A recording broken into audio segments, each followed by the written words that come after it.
અંકલેશ્વરમાં ₹5,000 કરોડના ડ્રગ્સ કાંડનો કથિત કિંગપિન ભારત આવ્યો. યુએઈથી વિરેન્દ્ર બાસોયાની ધરપકડ.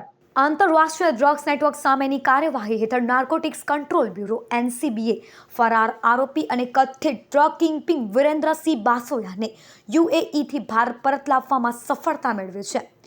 યુએઈમાં જૂન 2026માં ઇન્ટરપોલ રેડ કોર્નર નોટિસના આધારે તેની ધરપકડ કરવામાં આવી હતી.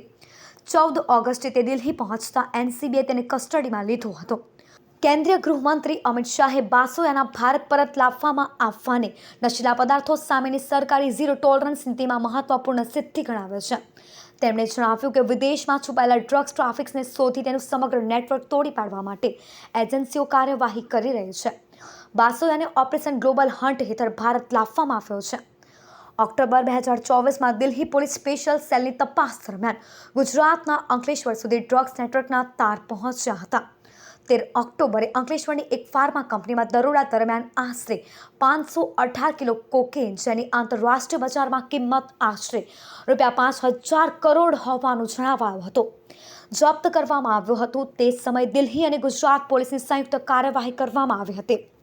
આ કેસમાં દિલ્હી, હાપુર, ગાઝિયાબાદ અને અંકલેશ્વરમાં કરવામાં આવેલી કાર્યવાહી દરમિયાન કુલ 1300 કિલોથી વધુ કોકેન, મેફેડ્રોન અને હાઇડ્રોપોનિક ગાંજો જપ્ત થયો હતો.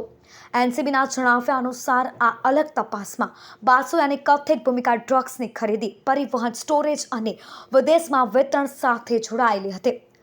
વિદેશથી નેટવર્ક ચલાવવાનો આરોપ. એનસીબીની તપાસ અનુસાર બાસોયા વિદેશમાં રહીને સિન્ડિકેટની કામગીરીનું સંકલન કરતો હોવાનો આરોપ છે.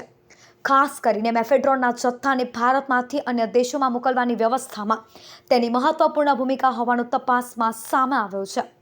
એનસીબીના અન્ય એક કેસમાં પુણે અને દિલ્હીમાં મળીને આશરે 1,837 કિલો મેફેડ્રોન જપ્ત થયાનું પણ જણાવાયું છે.